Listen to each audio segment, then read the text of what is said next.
ಜೀವನದಲ್ಲಿ ಪ್ರತಿಯೊಬ್ಬರೂ ಒಂದೇ ಪ್ರಶ್ನೆಯನ್ನು ಎದುರಿಸ್ತಾರೆ. ನಾನು ಸಾಕಷ್ಟಿನಾ? ನನಗಿದು ಸಾಧ್ಯವಾ? ಈ ಪ್ರಶ್ನೆಗಳಿಗೆ ಉತ್ತರ ಹುಡುಕೋದು ಸುಲಭವಲ್ಲ. ಆದರೆ ಒಂದು ಸತ್ಯ ಇದೆ, ಆತ್ಮವಿಶ್ವಾಸ ಇದ್ದರೆ ಅಸಾಧ್ಯ ಅನ್ನೋದೇ ಇಲ್ಲ. ಆತ್ಮವಿಶ್ವಾಸ ಅಂದ್ರೆ ದೊಡ್ಡ ಮಾತುಗಳಲ್ಲ, ಇದು ನಮ್ಮೊಳಗಿರುವ ಒಂದು ಶಕ್ತಿ. ಯಾರೂ ನಂಬದಾಗ್ಲೂ ನಮ್ಮನ್ನ ನಾವು ನಂಬೋ ಧೈರ್ಯ.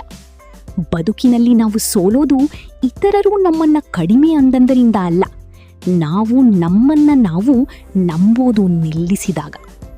ಇದು ಒಂದು ಕಥೆ, ಒಬ್ಬ ಸಾಮಾನ್ಯ ವ್ಯಕ್ತಿಯದು. ಆದರೆ ಅವಳ ಆತ್ಮವಿಶ್ವಾಸ ಅವಳನ್ನು ಅಸಾಮಾನ್ಯನನ್ನಾಗಿಸಿತು. ಅನುಪಮ ಒಬ್ಬ ಸರಳ ಸಾದಾ ಮನಸ್ಸಿನ ಮಹಿಳೆ, ಹತ್ತಿರದ ಮನೆಯ ಹುಡುಗಿಯಂತೆಯೇ ಸಾಮಾನ್ಯಳು. ಅವಳ ಮದುವೆಗೆ ಈಗಾಗಲೇ 10 ವರ್ಷಗಳಾಗಿದೆ. 2 ಮಕ್ಕಳ ತಾಯಿ ಅವಳು. ಅವಳ ದಿನ ಬೆಳಿಗ್ಗೆ 6 ಗಂಟೆಗೆ ಶುರುವಾಗುತ್ತದೆ, ರಾತ್ರಿ 11 ಗಂಟೆಯಾದರೂ ಮುಗಿಯುವುದಿಲ್ಲ. ಅಡುಗೆ ಮಾಡುವುದು, ಬಟ್ಟೆ ತೊಳೆಯುವುದು, ಮಕ್ಕಳನ್ನು ಶಾಲೆಗೆ ಸಿದ್ಧಪಡಿಸುವುದು, ಮನೆಯ ಹಿರಿಯರನ್ನು ನೋಡಿಕೊಳ್ಳುವುದು. ಅವಳ ಜೀವನ ನಿಲ್ಲದ ಓಟದಂತೆ ಸಾಗುತ್ತದೆ. ಒಂದು ಸಂಜೆ ಅನುಪಮ ಕನ್ನಡಿಯಲ್ಲಿ ತನ್ನನ್ನೇ ನೋಡುತ್ತಾಳೆ. ಕಣ್ಣುಗಳ ಕೆಳಗೆ ಕಪ್ಪು ವಲಯಗಳು, ದಣಿದ ಮುಖ. ಅವಳ ಮನಸ್ಸಿನಲ್ಲಿ ಒಂದು ಪ್ರಶ್ನೆ ಉದಯವಾಗುತ್ತದೆ. ನನಗೆ ನನ್ನದೇ ಆದ ಗುರುತು ಇದೆಯಾ? ನಾನು ಯಾರು? ಈ ಮನೆಯಲ್ಲಿ ನಾನು ಅಡುಗೆ ಮಾಡುವವಳ ಅಥವಾ ಕೆಲಸದವಳ? ಆ ದಿನ ಅವಳು ಸಂಪೂರ್ಣವಾಗಿ ಒಡೆದು ಹೋಗ್ತಾಳೆ. ಮನೆಯಲ್ಲಿನ ಸಣ್ಣ ಸಣ್ಣ ಜಗಳಗಳು, ನಿನಗೇನ್ ಗೊತ್ತು ಅನ್ನೋ ನೋವು ತುಂಬಿದ ಮಾತುಗಳು, ಇವೆಲ್ಲ ಅವಳಿಗೆ ಇನ್ನೂ ಸಹಿಸಲಾಗುವುದಿಲ್ಲ. ಮನಸ್ಸನ್ನು ಹಗುರ ಮಾಡಿಕೊಳ್ಳಲು ಅವಳು ಹತ್ತಿರದ ಊರಿನಲ್ಲಿರುವ ತನ್ನ ತಾಯಿಯ ಮನೆಗೆ ಹೋಗೋದು ಅಂತ ತೀರ್ಮಾನ ಮಾಡ್ತಾಳೆ. ಅವಳು ಸರ್ಕಾರಿ ಬಸ್ಸಿಗೆ ಹತ್ತುತ್ತಾಳೆ. ಕಿಟಕಿಯ ಬಳಿಯಲ್ಲಿ ಕುಳಿತು ಹೊರಗೆ ಖಾಲಿ ದೃಷ್ಟಿಯಿಂದ ನೋಡ್ತಾ ಇರುತ್ತಾಳೆ. ಅವಳ ಹೃದಯ ತುಂಬ ಭಾರವಾಗಿರುತ್ತದೆ. ನನಗೆ ಏನೂ ಆಗೋದಿಲ್ಲವೇ? ನಾನು ಒಂದು ಚಿಕ್ಕ ವಿಷಯವನ್ನೂ ಸಾಧಿಸೋಕ್ಕಾಗೋದಿಲ್ಲವೇ ಎಂದು ತನ್ನನ್ನೇ ಕೇಳಿಕೊಳ್ಳುತ್ತಾ ನಿಧಾನವಾಗಿ ಅಳುತ್ತಾಳೆ. ಸುಮಾರು 10 ನಿಮಿಷಗಳ ನಂತರ ಅವಳ ಕಣ್ಣುಗಳು ಬಸ್ಸಿನ ಮುಂಭಾಗದಲ್ಲಿರುವ ದೊಡ್ಡ ಕನ್ನಡಿಗೆ ಬೀಳುತ್ತವೆ. ಅವಳು ನೋಡಿದ್ದು ಅವಳಿಗೆ ಆಘಾತವಾಗುತ್ತದೆ. ಒಬ್ಬ ಮಹಿಳೆ ಈ ಬಸ್ಸನ್ನು ಓಡಿಸುತ್ತಿದ್ದಾಳಾ? ಆಶ್ಚರ್ಯದಿಂದ, ಕುತೂಹಲದಿಂದ ಅವಳು ಮುಂದೆ ಹೋಗುತ್ತಾಳೆ. ಅಲ್ಲಿ ಅವಳು ಒಬ್ಬ ಮಹಿಳಾ ಚಾಲಕಿಯನ್ನು ನೋಡುತ್ತಾಳೆ. ಚೆನ್ನಾಗಿ ಕೂದಲು ಕಟ್ಟಿಕೊಂಡಿರುವಳು, ಕೈಯಲ್ಲಿ ವಾಚ್, ಮುಖದಲ್ಲಿ ತುಂಬಾ ಆತ್ಮವಿಶ್ವಾಸ. ಅವಳು ಆ ದೊಡ್ಡ ಸ್ಟಿಯರಿಂಗ್ ಅನ್ನು ಮಗು ಹಿಡಿದಂತೆ ಸುಲಭವಾಗಿ ನಿಭಾಯಿಸುತ್ತಿದ್ದಾಳೆ. ರಸ್ತೆ ಸುಲಭವಿಲ್ಲ, ಇಕ್ಕಟ್ಟಾದ ದಾರಿಗಳು, ಎದುರು ಬರುತ್ತಿರುವ ಲಾರಿಗಳು, ಮಧ್ಯ ಮಧ್ಯ ಹಾದು ಹೋಗುವ ಬೈಕ್ಗಳು, ಸಂಪೂರ್ಣ ಗೊಂದಲ. ಆದರೂ ಅವಳು ಒಂದೂ ಭಯವಿಲ್ಲದೆ ಒಂದು ಕೈಯಿಂದ ಗಿಯರ್ ಹಾಕುತ್ತಾ ಇನ್ನೊಂದು ಕೈಯಿಂದ ಸ್ಟಿಯರಿಂಗ್ ಹಿಡಿದು ಬಸ್ಸನ್ನು ಸುಗಮವಾಗಿ ನಡೆಸುತ್ತಾಳೆ. ಅನುಪಮಾಳ ದೇಹದಲ್ಲಿ ಒಮ್ಮೆಲೇ ಶೀತ ಹರಿದಂತೆ ಆಗುತ್ತದೆ. ನಾನು ಒಂದು ಸ್ಕೂಟರ್ ಓಡಿಸಕ್ಕೆ ಭಯಪಡುತ್ತೇನೆ, ಆದರೆ ಇವಳು ಇಷ್ಟು ದೊಡ್ಡ ವಾಹನವನ್ನು ಇಷ್ಟು ಜನರ ಜವಾಬ್ದಾರಿಯೊಂದಿಗೆ ಓಡಿಸುತ್ತಿದ್ದಾಳೆ. ಅವಳೊಳಗೆ ಒಂದು ಸಣ್ಣ ಕಿರಣ ಹೊಳೆಯುತ್ತದೆ.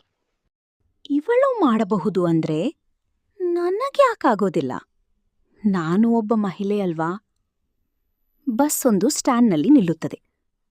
ಅನುಪಮ ಧೈರ್ಯ ಮಾಡಿಕೊಂಡು ಅವಳ ಬಳಿಗೆ ಹೋಗುತ್ತಾಳೆ. ಅಕ್ಕ, ತಪ್ಪಾಗಿ ಅರ್ಥ ಮಾಡಿಕೊಳ್ಬೇಡಿ, ಸ್ವಲ್ಪ ಸಮಯದಿಂದ ನಿಮ್ಮನ್ನು ಗಮನಿಸುತ್ತಿದ್ದೇನೆ. ನಿಜವಾಗಿಯೂ ನೀವು ಅದ್ಭುತ. ಆದ್ರೆ ಒಂದು ಪ್ರಶ್ನೆ, ಇಷ್ಟು ದೊಡ್ಡ ವಾಹನ ಓಡಿಸೋಕೆ ನಿಮ್ಗೆ ಭಯ ಆಗೋದಿಲ್ಲವೇ? ಚಾಲಕಿ ನಗುತ್ತಾಳೆ. ಶಾಂತ, ಆತ್ಮವಿಶ್ವಾಸದಿಂದ ತುಂಬಿದ ನಗು. ಅವಳು ಹೇಳುತ್ತಾಳೆ, ಮಗಿ, ಈ ಲೋಕದಲ್ಲಿ ಯಾರಿಗೂ ಭಯವಿಲ್ಲ ಅಂದ್ರೆ ತಪ್ಪು. ನಾನು ಮೊದಲ ದಿನ ಈ ಸೀಟಿನಲ್ಲಿ ಕೂತಾಗ ನನ್ನ ಕೈಕಾಲುಗಳು ನಡುಗುತ್ತಿದ್ದವು. ಇಷ್ಟು ದೊಡ್ಡ ವಾಹನವನ್ನು ಹೇಗೆ ನಿಯಂತ್ರಿಸಲಿ? ಹಿಂದೆ ಇಷ್ಟು ಜನರಿದ್ದಾರೆ, ಏನಾದರೂ ತಪ್ಪಾದರೆ ಅಂತ ಭಯವಿತ್ತು. ಆದ್ರೆ ಒಂದು ಕ್ಷಣ ಕಣ್ಣು ಮುಚ್ಚಿ ಯೋಚಿಸಿದೆ, ಈ ಸೀಟ್ ನನ್ನ ಕನಸು. ನಾನು ಭಯಕ್ಕೆ ಜಾಗ ಕೊಟ್ಟರೆ ಎಲ್ಲ ಜೀವನ ಇತರರ ವಾಹನದಲ್ಲಿ ಪ್ರಯಾಣಿಕಳಾಗಿಯೇ ಉಳಿಯುತ್ತೇನೆ.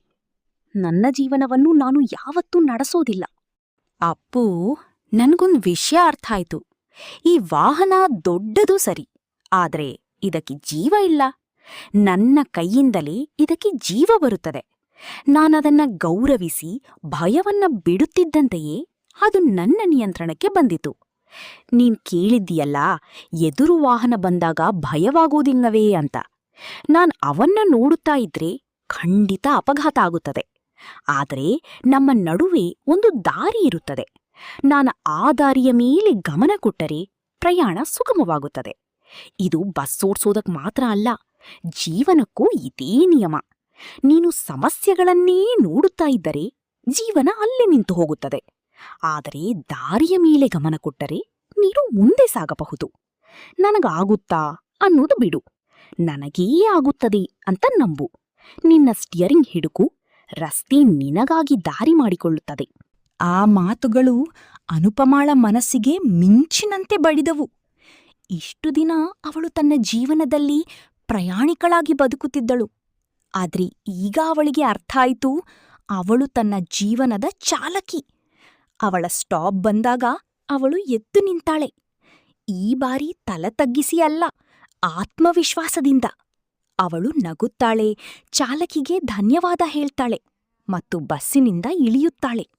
ಆ ಕ್ಷಣದಲ್ಲಿ ಎಲ್ಲವೂ ಬದಲಾಗಿದೆ. ಇನ್ನವಳ ಕಣ್ಣುಗಳಲ್ಲಿ ದುಃಖದ ಕಣ್ಣೀರಿಲ್ಲ, ಬದಲಿಗೆ ದೃಢ ನಿಶ್ಚಯದ ಕಿರಣ ಇದೆ. ಇಂದಿನಿಂದ ನಾನು ಬೇರೆ. ಅಡುಗೆ, ಮನೆ ಕೆಲಸ ಮಾತ್ರ ನನ್ನ ಜೀವನ ಅಲ್ಲ. ನಾನು ಏನು ಮಾಡಬಲ್ಲೆ ಅಂತ ಜಗತ್ತಿಗೆ ತೋರಿಸುತ್ತೀನಿ. ಈಗ ಅವಳ ಹೆಜ್ಜೆಯಲ್ಲಿ ಶಕ್ತಿ ಇದೆ, ಹೃದಯದಲ್ಲಿ ಧೈರ್ಯ ಇದೆ. ಕೊನೆಗೆ ಅವಳು ಅರಿತುಕೊಂಡಳು, ಜೀವನದಲ್ಲಿ ಏರುಪೇರುಗಳು ಇರುತ್ತವೆ, ಆದರೆ ನಮ್ಮನ್ನು ಬದಲಿಸುವುದು ನಮ್ಮ ಕೈಯಲ್ಲೇ ಇದೆ. ಎಷ್ಟು ಜನ ಬೆಂಬಲಿಸಿದರೂ ನಾವು ಒಂದು ಹೆಜ್ಜೆ ಮುಂದೆ ಹಾಕಿದಾಗ ನಮ್ಮ ಜೊತೆ ನಿಲ್ಲೋದು ನಮ್ಮ ಆತ್ಮವಿಶ್ವಾಸ ಮಾತ್ರ. ಆದ್ದರಿಂದ ನಿಮ್ಮ ಜೀವನದ ನಿಯಂತ್ರಣ ನಿಮ್ಮ ಕೈಯಲ್ಲಿ ತೆಗೆದುಕೊಳ್ಳಿ. ಭಯವನ್ನು ಬಿಡಿ, ನಿಮ್ಮ ದಾರಿಯನ್ನು ಕಂಡುಕೊಳ್ಳಿ. ನೀವು ನಿಮ್ಮನ್ನು ನಿಜವಾಗಿಯೂ ನಂಬಿದರೆ ನಿಮ್ಮ ಜಗತ್ತು ಖಂಡಿತ ಬದಲಾಗುತ್ತದೆ.